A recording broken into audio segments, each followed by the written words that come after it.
entre si, nós observamos que há sempre alguns palavrões. Então, além da briga em si, ou seja, da questão da violência física, há elementos explícitos da violência psicológica também, que é um outro elemento pelo qual seria importante pensar e refletir um pouco mais sobre a questão da violência de gênero. Ou seja, como é que nós, mulheres, nos constituímos, que às vezes nos tornamos inimigas, né, de nós mesmas. Então essa também é uma outra construção, que é uma construção social e que merece destaque nessas questões de reflexão e de formação docente.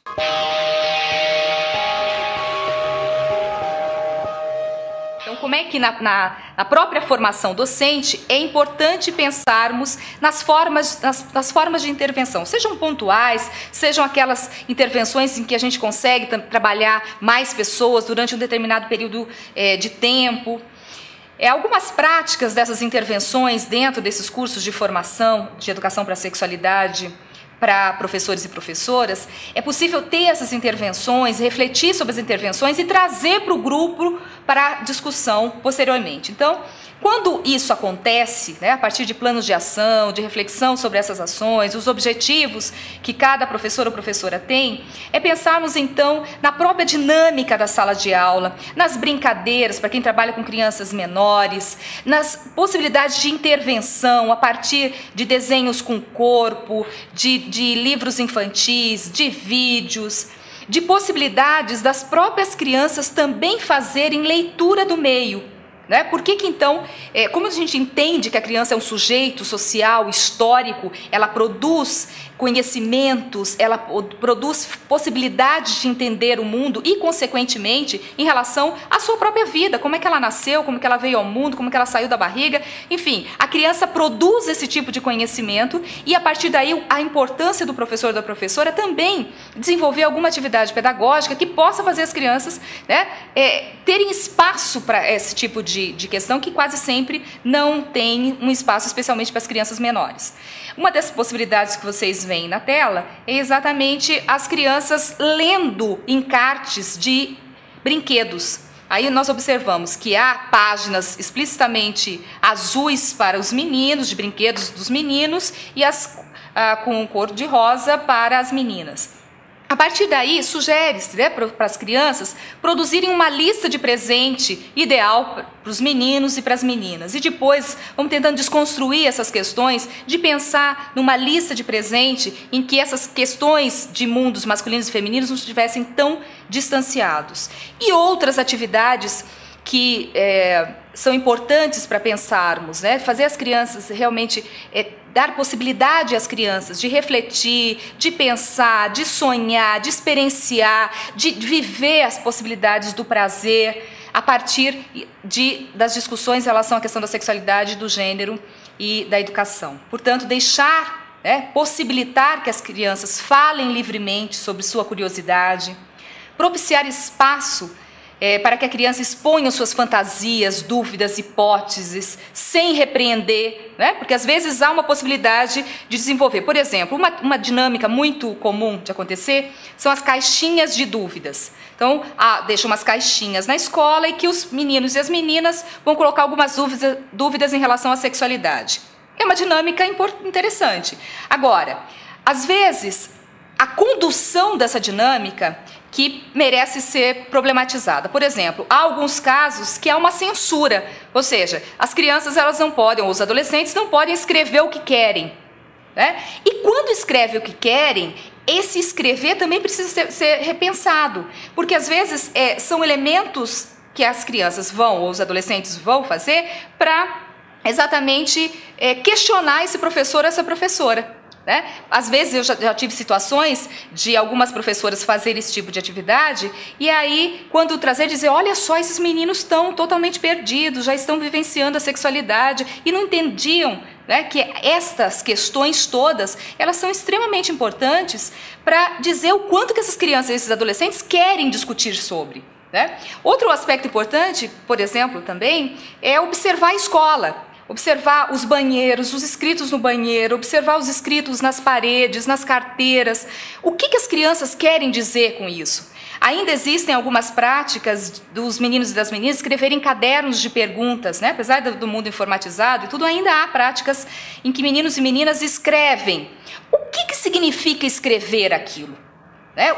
Como é que nós podemos tornar estas questões presentes no currículo da escola? E, consequentemente, combinar com as crianças, combinar que esse espaço seja um espaço afetivo, acolhedor para essas dúvidas, para essas reflexões e, consequentemente, como é que nós podemos problematizar esses discursos todos em relação ao gênero, sexualidade, as várias violências e outros temas que nós trabalhamos aqui. Há várias possibilidades também de projetos em tentar refletir sobre esses conceitos que estão presentes a partir de pesquisas, de socialização de materiais, de trabalhos com livros, de dinâmicas. Vocês veem aí algumas imagens que foram desenvolvidas por professores e professoras de um curso de extensão com coordenação aqui da Universidade Federal do Mato Grosso do Sul, em que apresentamos algumas dessas imagens envolvendo o corpo, envolvendo a afetividade, envolvendo a reflexão sobre vários desses discursos que envolvem e nos constituem enquanto homens, mulheres e também de várias identidades sexuais e de gênero.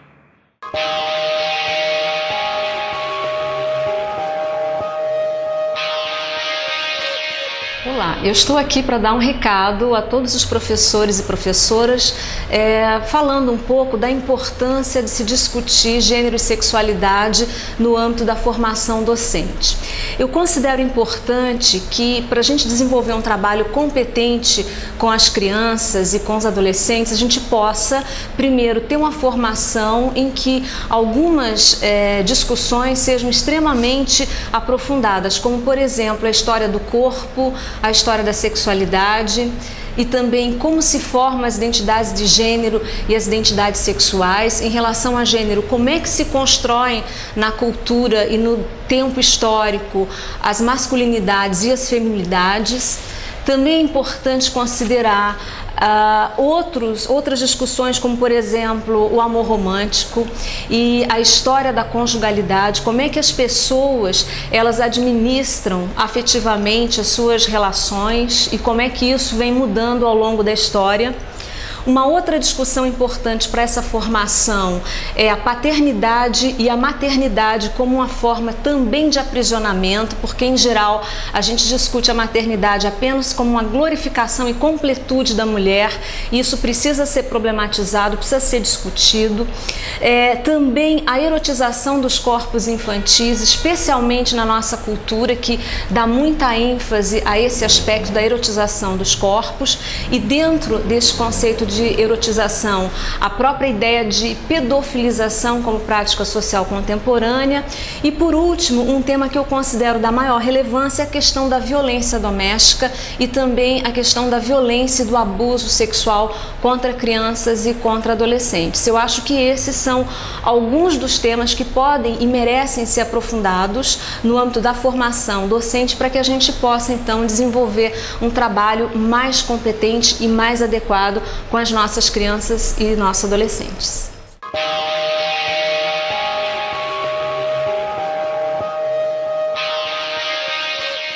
Em relação aos aspectos metodológicos que a gente pode desenvolver com crianças pequenas, eu gostaria de destacar 4 pontos fundamentais. O primeiro deles diz respeito aos atos masturbatórios das crianças pequenas, que causam uma grande preocupação e uma grande ansiedade nas próprias professoras. O segundo aspecto seriam as perguntas que as crianças nos fazem em relação à concepção e em relação ao nascimento. Em geral, as professoras costumam ficar um tanto quanto embaraçadas diante dessas perguntas.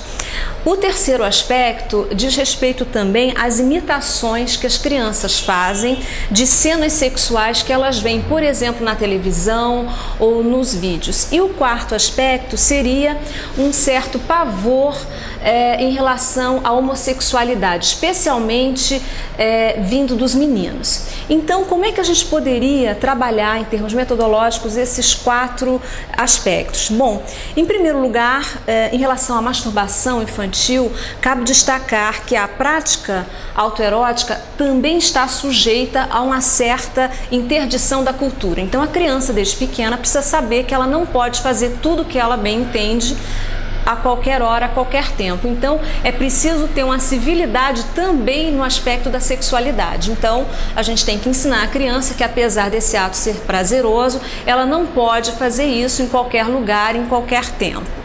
Um outro aspecto que diz respeito às perguntas que as crianças fazem, é preciso que os professores e as professoras, e os pais também, respondam de uma maneira clara e objetiva a essas crianças, de uma forma tranquila, diante de alguma questão que a criança pergunte. Aliás, uma das funções primordiais da escola é ampliar o conhecimento das crianças. Então, nesse sentido, qualquer tema que a criança traga é passível de ser discutido e de ser explicado a ela.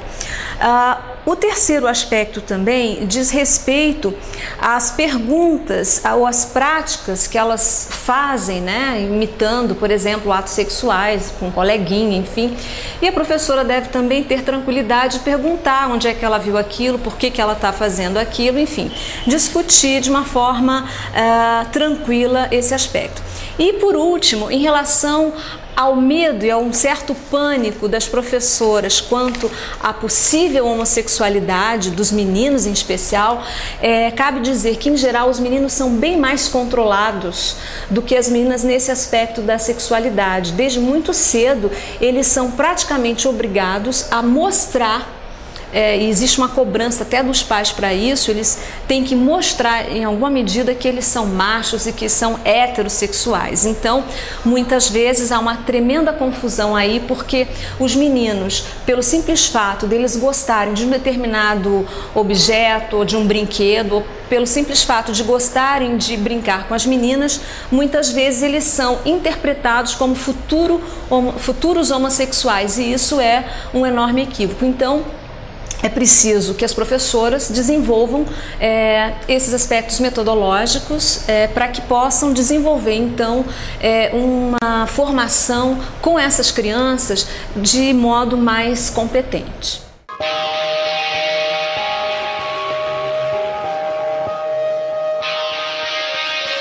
Falar de sexualidade humana, falar de gênero, requer perguntar, perguntar e perguntar. Perguntar, por exemplo, por que na nossa formação, seja em qualquer curso de graduação, na pedagogia, na psicologia, enfim, nas licenciaturas, essa temática ainda não consta dos currículos. Por que será que torna-se então tão difícil lidar com a temática, seja na educação infantil, ensino fundamental, ensino médio ou mesmo nesse processo de formação de educadores e educadoras? São perguntas que vão gerando outras perguntas, tais como: o que será que será? A música do Chico Buarque de Holanda, né, que faz essa pergunta: o que será que me dá, que me bole por dentro, que nem 10 mandamentos vão conciliar, nem todos os unguentos vão aliviar. Quer dizer, na nossa formação falta uma discussão, uma criticidade, uma problematização dos vários temas que perpassam sexualidade humana e gênero. Então, se falta na nossa formação, também teoricamente e metodologicamente nós ficamos diante desse paradoxo, desse enigma, dessa ambiguidade que é a sexualidade humana, e ficamos muitas vezes sem saber o como fazer com as crianças. Agora, tem alguns segredos, e um deles é nós estarmos utilizando músicas, histórias, poesias, filmes que trabalham com a temática e que vão desencadear nas crianças, adolescentes, adultos, questionamentos e que vão, enfim, perpassar a imaginação, fantasia, as questões que perpassam aí o eros, não é? Então, essa ideia de que nós precisamos atuar politicamente para inserir na nossa formação essa temática é um desafio, é uma provocação para todos e todas nós. Se os parâmetros curriculares nacionais, se o referencial curricular nacional para a educação infantil, esses documentos oficiais já trazem a importância de se lidar com a temática da sexualidade